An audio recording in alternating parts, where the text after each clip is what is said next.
Hello, welcome back to another YouTube video. Today I'm doing my 14.23 mid lane tier list. If you have content, like, subscribe, and let's get into it. This was a very small patch for mid lane. Only 3 real things to talk about, and that was the Smolder changes, the Azir buff, and the Aurora changes. But alongside, obviously, the rise of Ambessa mid lane with Voltaic Cycler Sword, which I'll cover in a second. But the D tier then is going to consist of the same champions. We have Ezreal, who's been an underperforming mid lane for a while. He still supports a level of a player base here, but still functions considerably better as a bot lane option. Smolder got considerably hit in the mid lane this patch. The changes incentivize more gold scaling in AD. We've even seen some like Hubris variants with like Hubris BT, RFC as like a 3-item core on this champion, primarily in the bot lane, which is where he still looks to be relatively neutral and performing quite well. In the mid lane though, he really did suffer quite a bit. They nerfed his wave clear quite heavily, which was the main factor of picking him in the solo lanes, was how comfortably he could shove waves, look to move onto sides, or just sit back and scale up, and that did get hit here, so he does remain a D tier pick. Tristana had this treatment a couple patches ago and still maintains her spot within the D tier. Azir got buffed this patch and looks to be in a really good spot at the moment if you're very comfortable on the champion. The 5% AP ratio buff on his W at all ranks really does help him considerably. You gotta imagine it as like auto attack damage basically, and that kind of a buff really big for Azir. So if you're comfortable on him, I definitely do recommend him. He is a very good scaling pick, but if you don't play Azir, I still would really recommend avoiding this champion. He is not necessary to play in solo queue. He does scale very well up into the higher ranks though, especially into competitive. I imagine Azir at his current balance state would be a competitive mainstay, like 100% pick ban, but as there is no competitive going on at the moment, this champion got buffed up for solo queue, looks to be doing considerably better, but still remains as a D tier pick. Moving on to the C tier then, we have Kiana, who still is a very elite skewed assassin, akin to the likes of Zed, who isn't as egregiously elite skewed, but is still to an extent.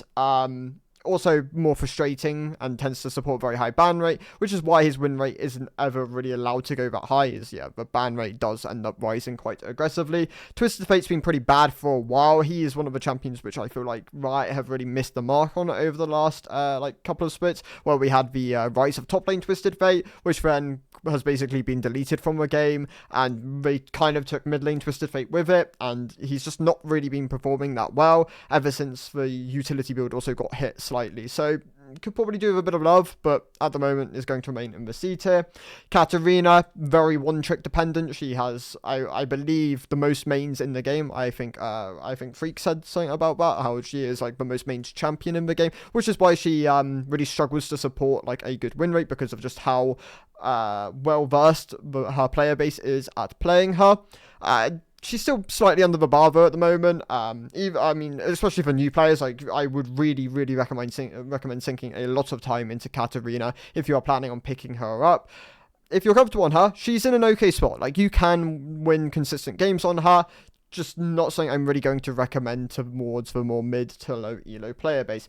Kassadin is in a pretty rough spot again. They over-nerfed him. He was performing quite well for the first patch of this split. Then they took a swing at him, and he's just been really struggling since. He now sits as like a mid-C tier option. Obviously, if you can still hit your late game breakpoints, he can still be valuable, and he can fit into some drafts, but he's not blindable, and he more often than not is going to feel quite bad to play in most games.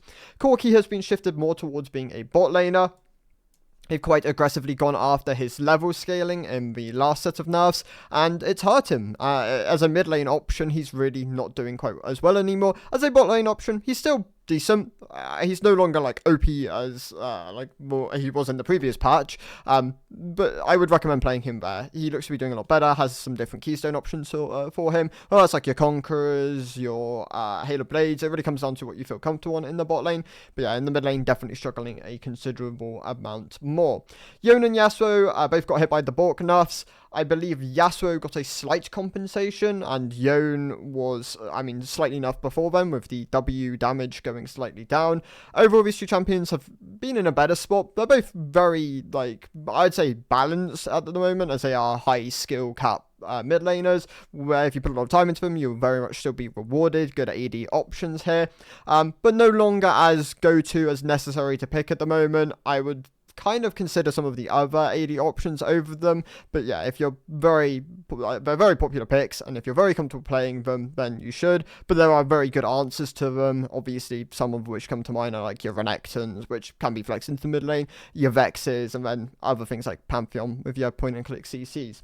But yeah, they say there's more like low B tier options at the moment. Jace probably should drop down towards the C tier. It's funny because Arcane has led to Jace's win rate decreasing again. It is once again the Jace from Arcane incident, which we had 2 years ago when the original series came out, and his win rate decreased by like 5%. It's once again decreased because of Arcane, but he's better in the mid lane. I would recommend him over in the mid lane, over in the top lane. It's a bit safer for him to play here. The lane is a bit shorter. There are less matchups which are going to as consistently run you down. You can sit back and just clear waves, and oftentimes, yeah, it just gives you a bit of a safety net. It can be a bit better of a lane for him, especially with some of the other options you have on Jace, whether that's like your Youmu's, your Electrocute play styles, or your Phase Rush play styles over like the likes of Conqueror, which you tend to run in the top lane. He can definitely feel a bit more comfortable here, and I would recommend, yeah, trying him. If you're not comfortable on Jace, then don't play him, but if you are, then you could definitely add him to your champion pool. He's been traditionally a decent mid laner for a while. Ziggs has been underperforming in the mid lane for a decent while. This champion really struggles to ever find his footing here because of his bot lane strength, and that was very present going into Worlds this year, where they quite aggressively nerfed his passive ratio on towers, making it considerably making his oppressive sieging not quite as oppressive. It's still good. Like, Ziggs is still one of your premier sieging champions, and if you can get access to a lot of gold, you're clearing waves, enemy is roaming on poor timers, then you can really get a lot of value out of this champion. I would recommend other artillery options over him, which are either a bit more consistent, scale a bit better, and can oftentimes be open to more errors and still find their way back into the game. Whereas Ziggs, if you make consistent errors with, will really struggle. He does really like value staying relevant and like being mobile around the map to siege the turret. Vladimir has, I mean, he's an okay mid laner. If you're comfortable on him, he can still definitely be rewarding as an option. He has a level of 1v9 potential as well, so yeah, if you're very comfortable, then he will net you results. If you're not, he's not a necessary mid laner to play at the moment. He could also be quite hard to play, especially if you're unfamiliar with rotating his abilities and making sure you're getting full value out of his Q, whether that's like obviously draining off a champion and like spacing effectively, which can be a lot of the value of this kind of a pick. Zoe tends to be very, very elite skewed, obviously pretty dominant in the East as like a champion, very good one-shot potential, and the bubble can be really valuable as an ability. That combined with her base damage values, it actually makes her better as a support traditionally. Like if you're comfortable playing Zoe, then you should probably play her as a support option if you enjoy that role. Obviously, mid lane Zoe, if you're comfortable with it here, you can still definitely net in results here, and the build options aren't too bad for her in her current state, so she can definitely have value. Victor is an interesting one. I'd say he's fine more than anything right now. He's not a go-to mid laner, and obviously he's going to net in a lot of players because of Arcane. He is obviously being changed very soon towards his new model. It's not doing a huge amount of gameplay changes outside of making him a bit more consistent on the W and the ult increasing in size whenever you get a takedown with it. It will make him nicer. It will make him nicer to play, and it will definitely like buff him up, inflate his win rate slightly. Do I think it will suddenly like fix his issues? Probably not. I still think he will be quite a slow to come online champion, but he will definitely feel a lot better to play and arguably a bit more consistent, so there will definitely be value to it. At the moment though, he is going to remain a B2 option. Talking about consistency, Morgana, who is arguably one of the least consistent champions in the game. If you can't land W or Q on this pick, she is very, very bad. If you have the setup and enemy champion is not consistently avoiding it, you get black shield value, so you can walk forward and more consistently opt into these angles where you can land your Q. She can be quite a valuable champion. The consistency is what drags her down mainly though, but her build options are fine. Her W, if you put points into it and like build items kind of relevant around it, make it an ability, and it ends up feeling like you have a full kit, unlike support, which W just feels like a null ability. But she lacks consistency, which is why she tends to sit further down. Annie could honestly probably be dropped closer towards the C tier at the moment. She just doesn't look to be performing that well. One of the like introductory champions, or has been in the past, where she's easy to play point and click CC champion has kind of faded over time, and Annie tends to be a lot more skilled than she has been in the past, whether that's like consistently auto weaving with her very, very oppressive long range auto attacks, utilizing the shield to reflect damage and opting into different keystones within the situations you need it, flexing your itemization. She's kind of fell into a spot which I don't think she should really be in. I think once again they should try and open her back up towards being more accessible for the newer player base. She's very unpopular in her current state as well, and that really punishes her as a champion. Obviously, if you're comfortable on Annie, then you can still play the pick and still definitely find results. She does have an oppressive amount of damage, especially if you're consistently landing Tibbers, and you're kind of opting into some of those more burst-orientated playstyles, but she kind of sits towards the lower end of the B tier at the moment. Orianna is a perfectly reasonable mage at the moment. I have Syndra a slight tier above her. I believe the long range CC and the burst potential of Syndra make her a bit like can give her a bit better of a time in solo queue. Orianna requires a bit more setup. You have to be very, very aware of your ball placement, making sure you're maximizing the damage, the spacing potential, which can like drag her down slightly, but I still think you can be very much rewarded if you're very comfortable on Orianna. She does want some level of setup, and she can definitely be punished in a lot of matchups, kind of akin to Syndra. Like Syndra oftentimes falls in the same matchups, like Fizz for example. But she's in a decent spot. She sits as like a high B tier option at the moment. Talk about Fizz, he got buffed more recently. It did help him quite a bit, helps his burst potential, some of the damage he lost through like Lichbane and Storm Surge being nerfed in the past, and it's kind of brought him back up to being like a high B tier option. If you can find the right matchups to like pick him in, he can definitely be a very valuable champion at the moment. Same goes for LeBlanc, a great burst champion with a level of sustainable harass through like Wing forward, getting like electrocutes and impact, ability item applications within that. She can be quite oppressive in those spaces. Obviously, you're still playing LeBlanc primarily because of her burst, making sure you're detonating the Qs where you can. She's definitely been stronger in the past. She has been tagged a couple of times more recently, combined with some of the burst items being nerfed, which has hurt her, and it brings her more towards being like a mid B tier option. If you're comfortable on her, once again, can like net you results as akin to most of the champions on this list. It comes down to comfort over meta most of the time, especially in mid and low elo, where the matchups tables just aren't going to be as correctly aligned, and you can get away with playing more things, but that's just like auto shoving waves and then looking to roam on sides, and it just comes down to feel of the champion, how comfortable you are on that pick, and how well are you executing it. Akali, still a very solid B tier assassin. I think she is one of the premier AP assassins I would recommend people go to, as she tends to be pretty relevant at all stages of the game. Her burst potential is quite nice. She can be quite oppressive if you're able to consistently rotate Qs and passive procs. Something which I didn't talk about in my top lane tier list video, but I will actually cover here, is that Deadman's Akali Rush might genuinely be something people should look into. That and like the Iceborne variants. So the Deadman's build is like the Deadman's Riftmaker Abyssal variant, which is like akin to the Iceborne variant, which is the same build path, but you just swap out Iceborne for Deadman's. Is something, which could definitely have potential. Try it out into AD matchups. You might find that it feels really good, and it could actually be a way of getting a lot of LP pretty quickly before people really catch on to it. Obviously, if it doesn't work and you're not comfortable on it, then it can just be something you don't opt into. Obviously, it's not going to be something you want every game. It's for those situations where, enemy maybe has some like strong AD burst, and you can opt into a defensive option first and not sacrifice too much damage. Talon, I believe, is a really good jungler at the moment. In mid lane, he's a bit weaker. He sits as more like a mid B tier option. Obviously, his early can be quite oppressive if you're able to consistently rotate W's, Ignite, passive procs with Ignite. You can do a decent amount of damage output, and that can be quite oppressive for certain champions to play against. Obviously, if they play at more ranged, you're not going to be given those opportunities unless they obviously blunder quite heavily.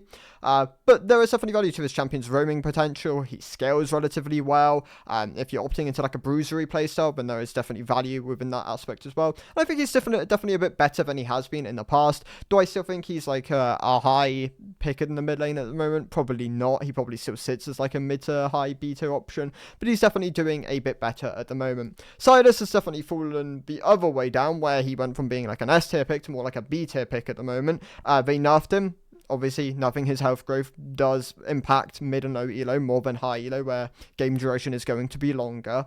That combined with the fact that a lot of the stronger picks at the moment are pretty good into Silas, like your Gallios, your Anivias. Obviously Anivia is very unpopular, but does work quite well into Silas. The other ones are like your Talias, your Rises, for example. So there are a plethora of champions you can function quite comfortably into Silas. He does struggle into some of these more bruisery mages, which can't really be bursted down, but do have the damage to like kite him out, space him. Cassiopeia is another example. And yeah, he does fall a bit from those kind of champions.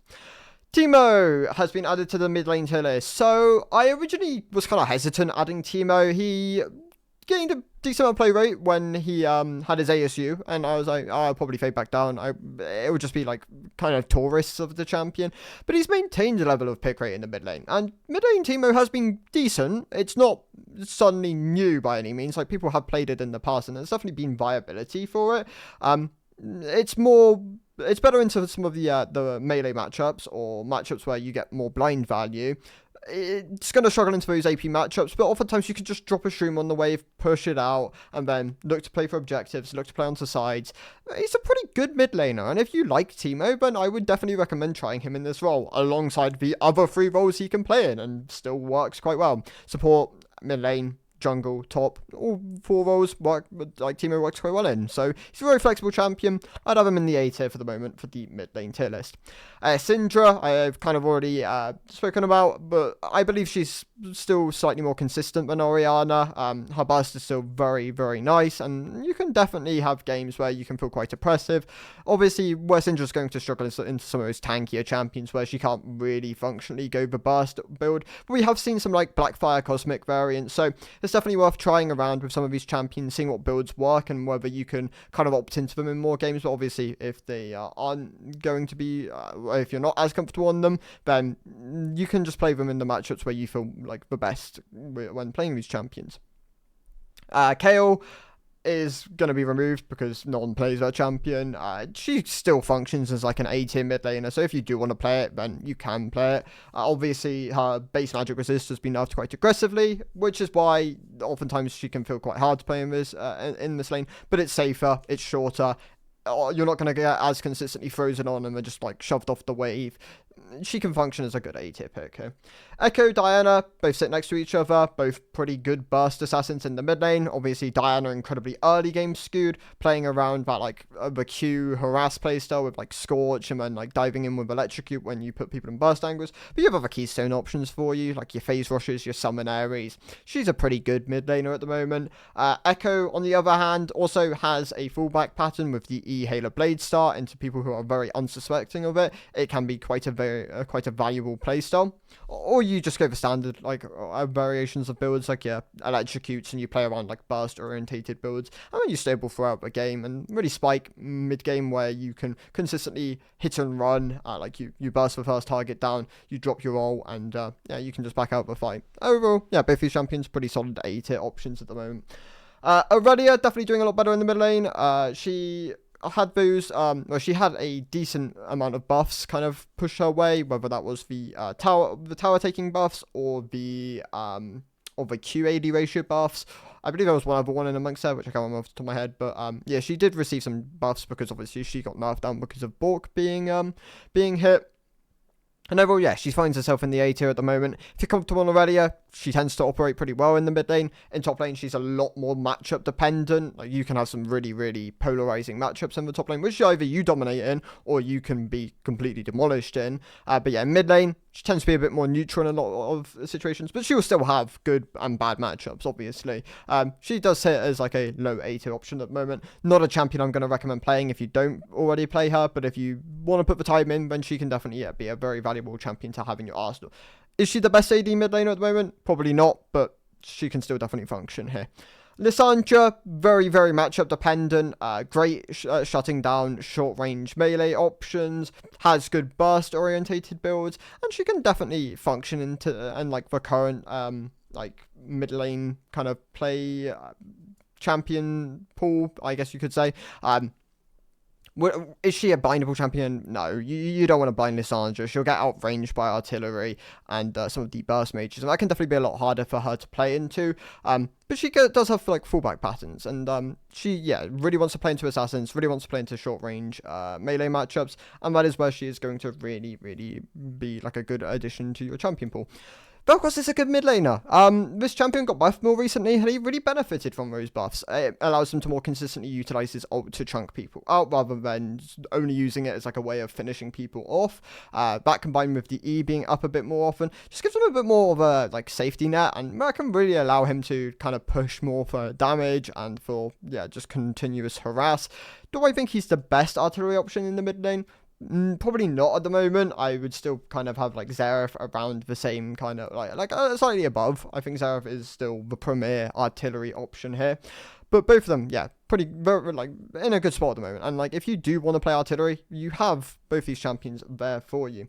Hui has a level of artilleryness to him where you can just press QW and you can nuke someone from far away. Obviously, he's more traditionally just like a what do I want to call it?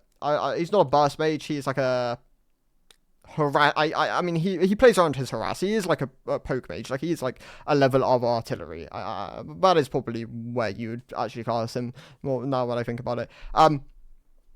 He tends to be pretty hard to play. Obviously, 9 abilities. Making sure you're utilizing the correct one in each situation can be a hard thing to like wrap your head around, and oftentimes it'll leave a lot of room up for blunders where you could utilize a certain thing or utilize a certain ability differently to either win a fight or win a trade. But he's still in a very good spot, and if you can really get your head around this, then he definitely has good build options for him at the moment, whether that's like your Blackfires, your Ludens, your Cosmic Drives. There's different ways you can play him, whether that's more sustained damage or more burst orientated. He's a good A tier pick. Nasus, actually, I have all my mid lane champions here, which is your Nasus, your Renekton's, your Garens. I got another one here. I got Malphite, who obviously has played a bit more mid lane, and Pantheon. So all 5 of these champions are more traditionally top laners. Pantheon and Malphite do see some level of play in mid lane, obviously, though. Pantheon traditionally going to be played into your melee matchups where your W has a lot more value and you can harass a lot more consistently with Q. Malphite is great as a nullifier to, once again, AD matchups where enemy just doesn't have great tools to deal with you. You can't blind him, because if you blind him, you'll get counterpicked with Silas and you'll lose the game. In TP matchups, you can have a degree of a fallback pattern with the Malignance variation. You don't really want to go it a lot of the time, and AP Malphite tends to be more traditionally, like, team comp dependent. Like you have to be into a very squishy team comp to make it work, where maybe you're like solo AP in situations. More traditionally, you're just going to play tank Malphite and it'll work wonders into AD compositions. Renekton's akin to Pantheon, great into Yasuo with Yone, primarily melee matchups. Can be quite powerful in the shorter lane as well, where you can really just double E onto someone, utilize empowered W, and then drop down your full combo with like PTA. He can be really valuable in that aspect. Garen's obviously doing a lot worse as a mid laner after the split changes. He hasn't been doing that well in the top lane, hasn't been doing as well in the mid lane. He's still an A tier pick in the mid lane. Like don't get me wrong, like Garen mid lane is still better than Garen top lane. But he's still definitely doing it a bit worse. But he does very much have the durability to oftentimes survive the mage matchups. And he does really well into the melee matchups where he can comfortably overwhelm them. Nasus, weaker early, but very strong mid-game. Oftentimes can control and dictate the entire pace of the lane, as long as he doesn't fall too far behind. The W is a very powerful ability, can nullify most hyper carries, and he's a very valuable mid laner for those reasons. Neferi is obviously very unpopular, but she's a very simplistic AD assassin, probably the easiest AD assassin you can play at the moment. She's very stat checky, can very much dominate games if she gets considerably further ahead of the curve, but if people understand how to play against her, she definitely does lose a lot of value. She's a champion which quite aggressively falls off with rank, but she's a solid A tier pick at the moment. Gragas sits in the A tier. Obviously, the champion has a lot of burst potential, tends to be a bit easier to play in the mid lane, where once again the lane is shorter, towards a lot of the top lane pool in fact. you don't really play the tank variant in the mid lane. You are just going, your full burst variants. But if you find those angles, you can be a really good disruption champion, and you can comfortably just neutralize, stay even, and like just be more powerful on objectives compared to a lot of the other mid laners. Nico, very unpopular, but still a very solid mid lane option. Great early game power, great team fighting ultimate. And that is really where her strengths lie. Asol not doing as well at the moment compared to where he has been more consistently since they reworked him like almost a year. I mean, I think it was over a year ago now at this point. He tends to be more traditionally low elo skewed, with obviously having a very, very aggressive late game, scaling up very nicely with Stardust stacks. But he's slightly under where he usually is, but he's still a solid A tier pick. Cho'Gath, I believe, is a good mid laner. Like, you should really play Cho'Gath if you're comfortable on him. The objective securing, his tankiness, his build variations just make him quite a valuable champion in the mid lane. Obviously, you will struggle into some of those range matchups if they are consistently harassing you, but you can definitely make him work all the way up to Diamond without really any trouble. He's pretty healthy in laning phase, especially if you opt into like a D-Shield, Second Wind, and with the passive. But obviously you can go D-Ring if you are more consistently finding those execute angles with like your Arcane Comet or Halo Blade rune tree setups. Brand, very simplistic mid laner. He's one of the best low elo go-to mid laners, kind of akin to Asol and Malzahar. Obviously, he's been more aggressively nerfed as of recent, which is why he no longer sits as an S tier pick for low elo, but he's still a very good A tier pick. Talking about Malzahar, I have Malzahar in the A tier as well. I think he's very close to the S tier as a mid to low elo mid lane option, but he's not quite there. He lacks the consistent early game, and oftentimes will just get like pushed back again by a lot of champions. And if people understand how to play against him, whether that's like just not standing near the wave, not letting your W automatically push the wave for you, then you're definitely going to struggle a bit more. But like he's still a perfect mid laner all the way up until Diamond. Like you will gradually climb if you sink a lot of time into this champion. What other picks we got here? Vex is great as a counter pick. Wouldn't really recommend blinding her, but she's very valuable into heavy mobility and is a great burst mage.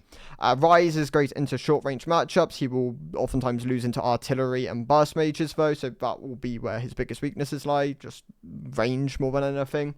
Akshan is an incredibly good mid laner, probably the best AD mid laner in Elite at the moment. He does fall down slightly. Actually, there's one other champion which I need to talk about. But Akshan with Static Shiv is very oppressive at the moment. He's not quite S tier for the average player base. He is S tier for high elo, though, without a shadow of doubt. I've been speaking to Vigar V2, the C9 coach, who very much dislikes this champion for how oppressive it can be in the hands of someone who's like anywhere Diamond up, honestly.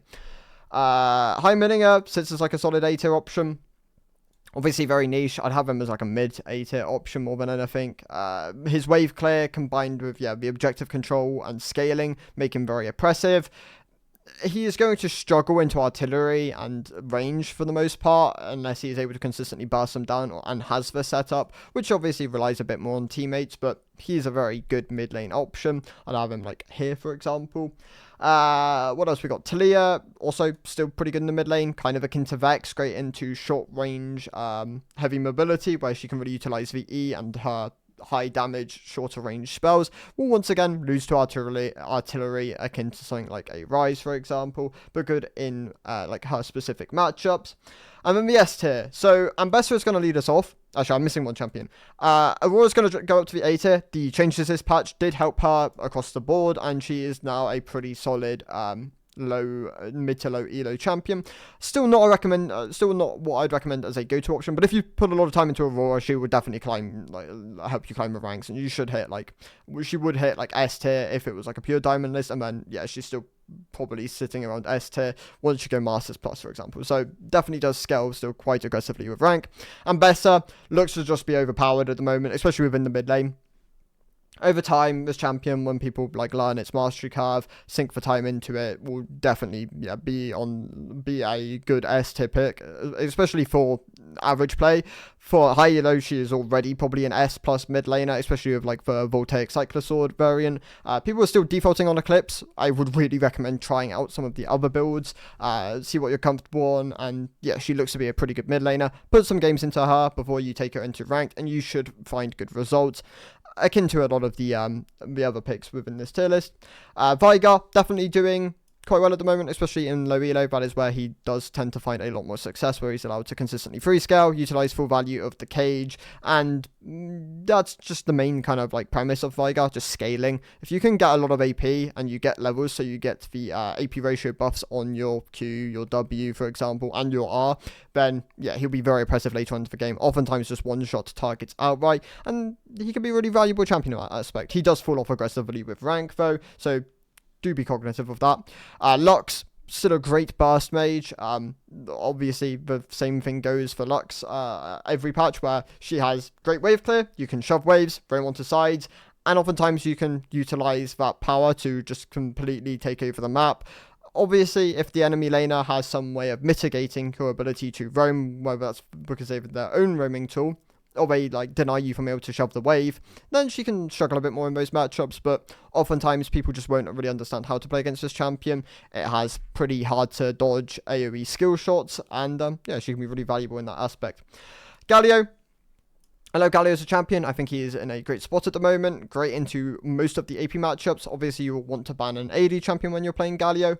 You're probably going to ban Ambessa, I imagine, more than anything at the moment, as like a top mid and jungle flex option. Just take her off the table. But things like Yasuo, Yone can be good bans, but people will pilot them a bit worse. So you might still be able to get good results on this champion, even into those matchups when you're playing like a more burst orientated build. Maybe you're opting for something like a Lichbane, for example. But yeah, Galio, great S tier option.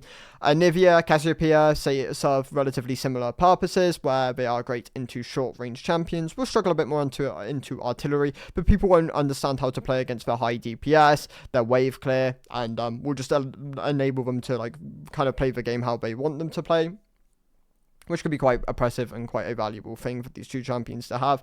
Once again, the higher up you go, they will struggle a bit more when like the people understand how to play against them. But Anivia can still be a very oppressive champion, and Cassiopeia is still very, very good into his melee matchups.